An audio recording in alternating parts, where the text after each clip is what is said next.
Hello everyone, मैं are के sir में एक बार फिर से आपका बहुत बहुत स्वागत करता हूं साथियों अपने इस यूट्यूब के प्लेटफॉर्म पे जिसका नाम है हिंदी प्रैक्टिस किंग। तो ज़्यादा देर ना करते हम लोग जो बिहार बीपीएससी टीआरई 4.2 के लिए जो शिक्षक भर्ती के लिए रामबाण साबित होने वाले इस बिहार सामान्य ज्ञान की श्रृंखला को हम लोग चला रहे हैं, उसी को एक कदम आगे बढ़ाते हुए हम लोग सीधे प्रश्नों की ओर उन्मुख हो चलते हैं। तो प्रश्न नंबर 576 आप लोग के सामने प्रस्तुत है। प्रश्न है, नालंदा विश्वविद्यालय को किसने ध्वस्त किया था? बताइए। ऑप्शन ए महमूद गजनी ने, ऑप्शन बी है मोहम्मद गौरी ने, ऑप्शन सी है बाबर ने, ऑप्शन डी है बख्तियार खिलजी ने। बताइए इसका सही जवाब क्या हो जाएगा? इसका सही जवाब हो जाएगा option number D, Bakhtiyar Khilji is the right answer. कौन? बख्तियार खिलजी ने क्या किया था? ध्वस्त किया था। किसको? नालंदा विश्वविद्यालय को। आप लोग कमेंट बॉक्स में बताइए नालंदा विश्वविद्यालय के संस्थापक कौन है और महमूद गजनवी कौन है। ये मैं आप लोग को बता देता हूँ कि इन्होंने भारत पर प्रथम बार आक्रमण कब किया था? 1001 ईस्वी में। कब? 1001 ईस्वी में किया था। और कितने बार कुल किया था? कुल इसने 17 बार आक्रमण किया था। कितनी बार? 17 बार आक्रमण किया था। 1025 ईस्वी में इसने गुजरात के सोमनाथ मंदिर पर आक्रमण किया था। कब? 1025 ईस्वी में। कहाँ किया था? गुजरात के सोमनाथ मंदिर पर। कहाँ? गुजरात के सोमनाथ मंदिर पर आक्रमण किया था। यह बार बार यह प्रश्न आता है कि किस सन में किया था? 1025 ईस्वी में। और इसकी मृत्यु कब हुई थी? 30 अप्रैल 1030 में। कहाँ हुई थी? अफगानिस्तान में। और किसके कारण? मलेरिया के रोग होने के कारण क्या हो गई थी इसकी? महमूद गजनवी की मृत्यु हो गई थी। मोहम्मद गौरी कौन था?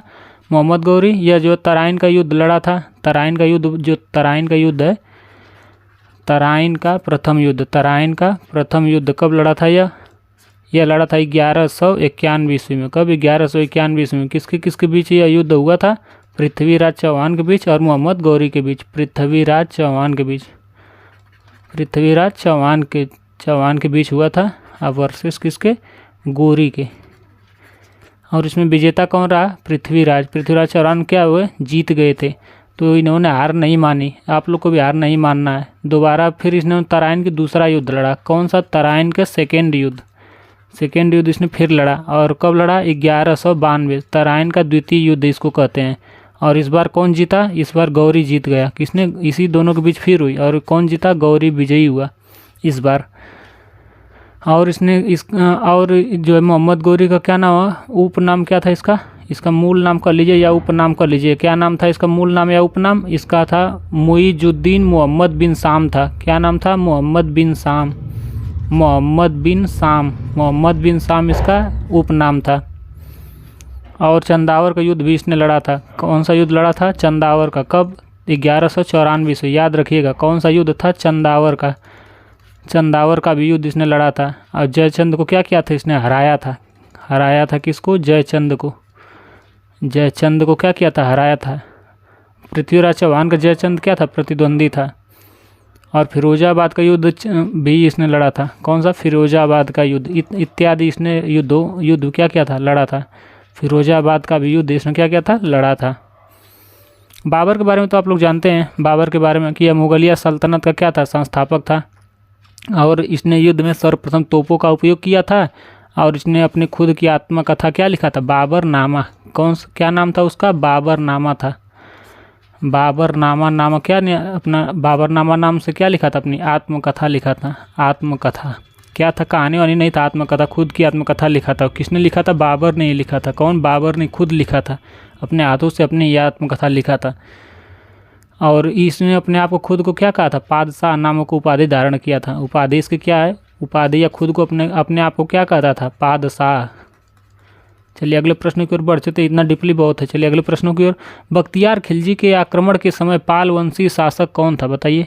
बख्तियार खिलजी जब आक्रमण किया था तो उस समय पाल वंश का शासक कौन था? आनंद पाल था, इंद्रयुम्न पाल था, देवपाल था या कोई नहीं था? इसका सही जवाब हो जाएगा इंद्रयुम्न पाल था। कौन? इंद्रयुम्न पाल था। Option B is the right answer. कौन था? इंद्रयुम्न पाल था। चलिए अगले प्रश्न की ओर बढ़ चलते हैं। बिहार के सूफी संतों का आगमन किस शताब्दी में हुआ? बताइए। सूफी संतों का आगमन किस शताब्दी में हुआ बिहार में?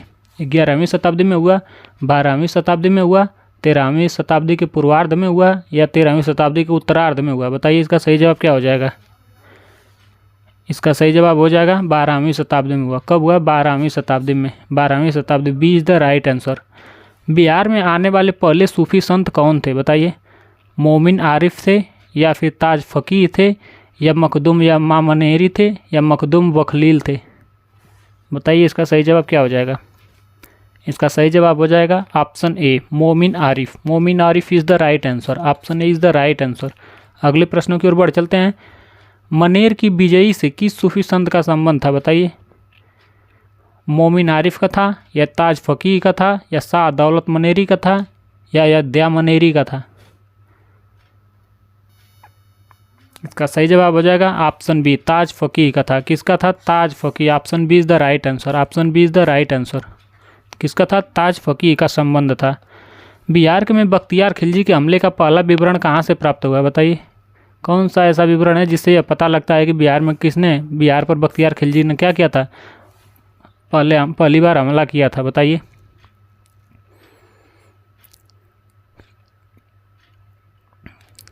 इसका सही जवाब बताइए आप लोग। पहला ऑप्शन ताज उल हिंद, दूसरा ऑप्शन तबकाते नासिरी, तीसरा ऑप्शन तारिक मुबारक शाही, चौथा ऑप्शन ताज उल मासिर। यह सब पुस्तक हैं, बताइए कौन सी पुस्तक किसकी है? बताइए ताज उल हिंद किसकी पुस्तक है, किसने लिखा है? तबकाते नासिरी किसने लिखा है? तारिक मुबारक शाही किसने लिखा है? ताज उल मासिर किसने लिखा है? बताइए सही जवाब सबका। इसका सही जवाब बताइए। इसका सही जवाब हो जाएगा तबकाते नासिरी। किसने? तबकाते नासिरी। तबकाते नासिरी में क्या मिलता है कि पहली बार बख्तियार खिलजी ने क्या किया था, बिहार पर हमला किया था, वहीं नालंदा को ध्वस्त किया था, आग लगा दिया था। और नालंदा विश्वविद्यालय को जब नष्ट करके आग लगाई तो लगभग 3 से 6 महीने के बीच वो क्या लाइब्रेरी जलती रह गई। और वो कितनी थी? लगभग 9 मंजिला लाइब्रेरी थी। लगभग 90 लाख से ज़्यादा उसमें किताबें थीं। याद रखिएगा आप लोग, ये सब फैक्चुअल बातें हैं।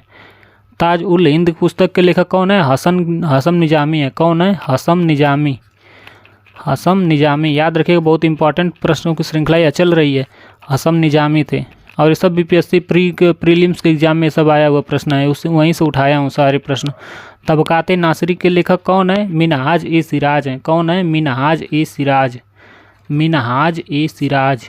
मिनहाज ए सिराज। याद रखिएगा, बार बार पढ़ने से, लिखने से, सुनने से याद हो जाएगा। तारिक मुबारक शाही के लेखक कौन है? इसके मुबारक शाही के लिए सरहिंद हैं। कौन है? सरहिंद है। सरहिंद। इसके पुस्तक के लेखक कौन है? सरहिंद है। और ताज उल मासिर के पुस्तक हसन निजामी है। कौन है? हसन निजामी।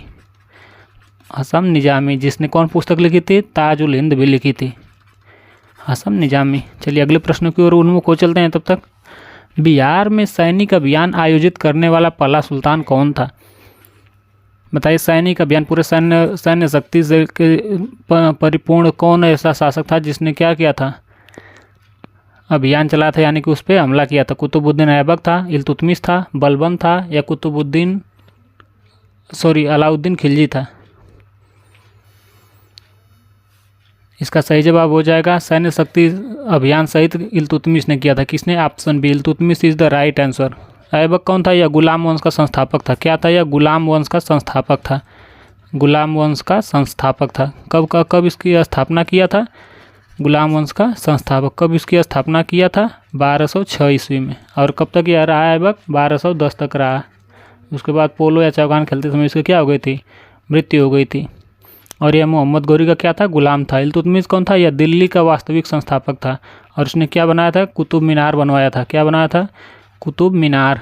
कुतुब मीनार बनवाया था। और इसने क्या बनवाया था? अतारकिन का किला भी बनवाया था। अतारकिन का दरवाज़ा कर लीजिए, अतारकिन दरवाज़ा बनवाया था। और क्या बनवाया था? बदायूं का मकबरा बनवाया था। बदायूं का मकबरा।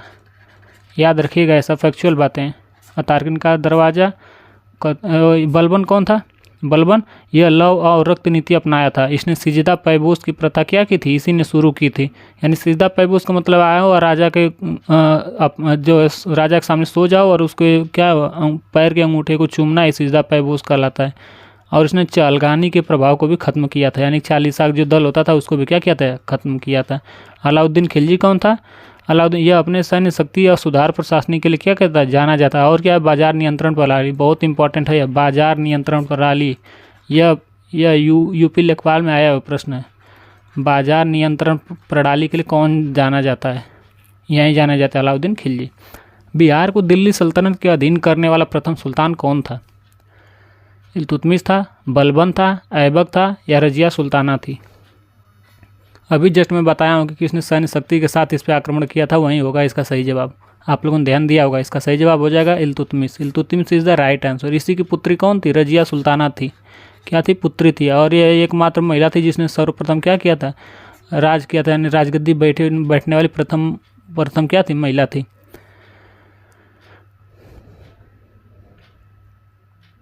चलिए अगले प्रश्न की ओर बढ़ चलते हैं हम लोग। इल्तुतमिश ने 1225 के लगभग किसे पराजित कर बिहार पर अधिकार किया था? बताइए। मलिक जानी, बख्तियार खिलजी, या हिसामुद्दीन एवज, या कोई नहीं? इसका सही जवाब हो जाएगा ऑप्शन सी, हिसामुद्दीन एवज। हिसामुद्दीन एवज इज द राइट आंसर। कौन? हिसामुद्दीन एवज। चलिए अगले प्रश्न की ओर बढ़ चलते हैं। निम्नलिखित में से कौन सल्तनत काल के बिहार का प्रांतपति नहीं रहा? बताइए। तुगान खां नहीं रहा, या सैफुद्दीन ऐबक नहीं रहा, या हातिम खां नहीं रहा, या मुबारिज खां नहीं रहा?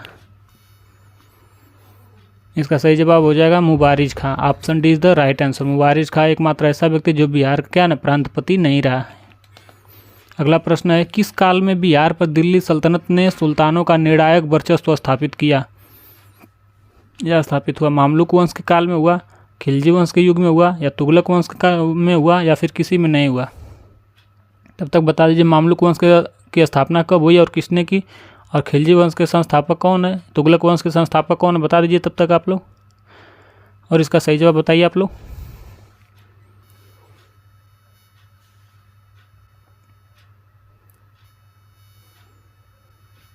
इसका सही जवाब हो जाएगा ऑप्शन सी, तुगलक काल में। कब हुआ था? तुगलक काल में। Option C is the right answer. Mamluk वंश के संस्थापक कौन है? बताइए। मामलुक वंश के संस्थापक कौन है? कुतुबुद्दीन। मामलुक को ही हम लोग क्या कहते हैं? मामलुक को कुतुबुद्दीन ऐबक है। कौन है? ऐबक। और इसी को क्या कहते हैं हम लोग? गुलाम वंश कहते हैं। क्या कहते हैं इसी का दूसरा मामलुक वंश का दूसरा नाम क्या है? गुलाम वंश है। गुलाम वंश या सल्तनत काल भी कह सकते हैं। गुलाम वंश कब किए थे? 1206 में। आप लोग बताया हूँ 1206 में किए थे। इसकी क्या स्थापना? खिलजी वंश के संस्थापक कौन है? जलालुद्दीन फिरोज शाह खिलजी हैं। कौन है? जलालुद्दीन फिरोज शाह खिलजी। लिख देता हूँ, जलालुद्दीन फिरोज शाह। कौन है? जलालुद्दीन फिरोज शाह खिलजी। जलालुद्दीन फिरोज शाह खिलजी। तुगलक वंश के कौन है? गयासुद्दीन तुगलक हैं। कौन है? गयासुद्दीन तुगलक। गयासुद्दीन तुगलक। इनका उपनाम क्या था? गाजी मलिक भी इनको कहा जाता था। क्या? गाजी मलिक भी इनको कहा जाता था। किनको? गयासुद्दीन तुगलक को। चलिए अगले प्रश्न की ओर बढ़ चलते हैं। बिहार के कराट वंश यानी कड़ाट वंश कहाँ है? बताइए आप लोग। ऑप्शन कमेंट बॉक्स में बताइए कराट वंश कहाँ बिहार में है। बिहार के कराट वंश के शासक हरि सिंह देव को पराजित करने वाला सुल्तान कौन था? बताइए। अलाउद्दीन खिलजी थे, गयासुद्दीन तुगलक थे, इल्तुतमिश थे, या फिरोज शाह तुगलक थे? इसका सही जवाब हो जाएगा गयासुद्दीन तुगलक। कौन थे? गयासुद्दीन तुगलक थे। यहाँ गयासुद्दीन तुगलक को क्या कहते थे? गाजी मलिक भी कहते थे। गाजी मलिक। और यह क्या तुगलक वंश के क्या थे? संस्थापक थे। किसके संस्थापक थे? तुगलक वंश के। तुगलक वंश के क्या थे? संस्थापक थे। अलाउद्दीन खिलजी कौन थे? बता दीजिए। इल्तुतमिश कौन थे? आप लोग बता दीजिए। फिरोज शाह तुगलक कौन थे? कम से कम दो बातें बताइए आप लोग कमेंट बॉक्स में।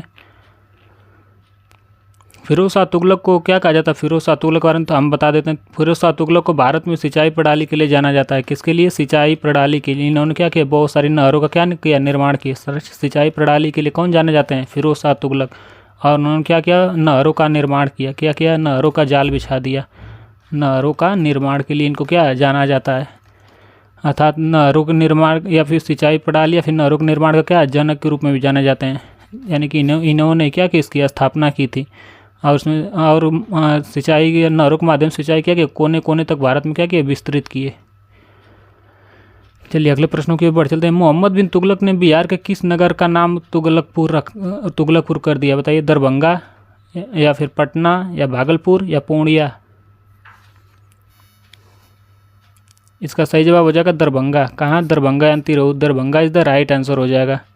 दरभंगा इसका पुराना, इसको क्या कहते थे? और तिरहुत को हम लोग पुराना, इसको दरभंगा को द्वार और बंगा कहा जाता है। बताया हूँ ना बार बार, याद है ना? द्वार और बंगा यानी कि बिहार नहीं, बंगाल का द्वार। कहाँ? बंगाल का द्वार। बंगाल का द्वार, दरभंगा क्या बंगाल का द्वार कहा जाता है। यहाँ पे और क्या क्या है, कामेश्वर किला है, क्या ना, कामेश्वर किला, कामेश्वर किला है। और क्या क्या है यहाँ पे, दार्शनिक स्थल क्या क्या है, और कामेश्वर किला ही है। और यह मखाने के लिए जाना जाता है, और किसके लिए, आम के लिए जाना जाता है। भागलपुर के बारे में देख लेते हैं थोड़ा सा। भागलपुर में ये इसे रेशम या फिर सिल्क सिटी नाम से जाना जाता है। किस नाम से, सिल्क सिटी नाम से, या फिर रेशम, सिल्क सिटी नाम से भी जाना जाता है। इसी रेशम के उत्पादन के लिए क्या है, फेमस है। रेशम उद्योग के लिए क्या है, फेमस है। और वो भी रेशम कैसा, तसर का रेशम, यानी तसर के जो रेशम होता है उसी की साड़ी बनाई जाती है। और यहाँ पे क्या है, सिल्क इंस्टीट्यूट और कृषि विश्वविद्यालय यहीं पर स्थित है। और यहाँ की भाषा क्या है, भाषा अंगिका है। क्या है, अंगिया या फिर अंगिका कह सकते हैं। पूर्णिया के बारे में बताया हूँ पिछली वीडियो में कि यहाँ क्या, यह क्या है, रामकृष्ण मिशन के लिए प्रसिद्ध है। किसके लिए, रामकृष्ण मिशन के लिए क्या है, पूर्णिया प्रसिद्ध है। रामकृष्ण मिशन के लिए क्या है, पूर्णिया प्रसिद्ध है। और किसके लिए प्रसिद्ध है, और यहाँ पे क्या है, माता पूरन देवी का मंदिर के लिए भी प्रसिद्ध है। माता पूरन देवी मंदिर बहुत ही फेमस मंदिर है यह। और पूर्वोत्तर भारत का इसको क्या, प्रवेश द्वार बोला जाता है। पूर्वोत्तर भारत का प्रवेश द्वार, पूर्वोत्तर भारत का प्रवेश द्वार क्या बोलते हैं, पूर्वोत्तर भारत का प्रवेश द्वार के नाम से भी पूर्णिया को क्या है, जाना जाता है। तुगलक काल के बिहार की राजधानी कहाँ थी, बताइए। तुगलकों का जब वंश चल रहा था तो उसमें बिहार की राजधानी कहाँ थी, दरभंगा थी, बिहार शरीफ थी, भागलपुर थी, या पटना थी। इसका सही जवाब हो जाएगा Bihar Sharif. Option B is the right answer. Bihar Sharif is the right answer. Bihar Sharif का कहाँ स्थित है, नालंदा में है। कहाँ है, नालंदा में बिहार शरीफ है। और पाल वंश की क्या थी यह राजधानी उस समय रही, किसका शासक चल रहा था, पालों का शासन। पाल वंश की क्या थी यह राजधानी भी बिहार शरीफ पहले रही, जब तुगलक के बाद। और उसका पुराना नाम क्या है, बिहार शरीफ का पुराना नाम क्या है, ओदंतपुरी है। क्या है, ओदंतपुरी। इसका पुराना नाम क्या है, ओदंतपुरी है। और ये किस लिए बिहार शरीफ फेमस है, यहाँ यह क्या है, इसे यहाँ पे क्या है, हजरत मखदूम मनेरी की क्या है, मस्जिद है। किसकी, हजरत मखदूम मनेरी की क्या है, यहाँ पे मस्जिद है।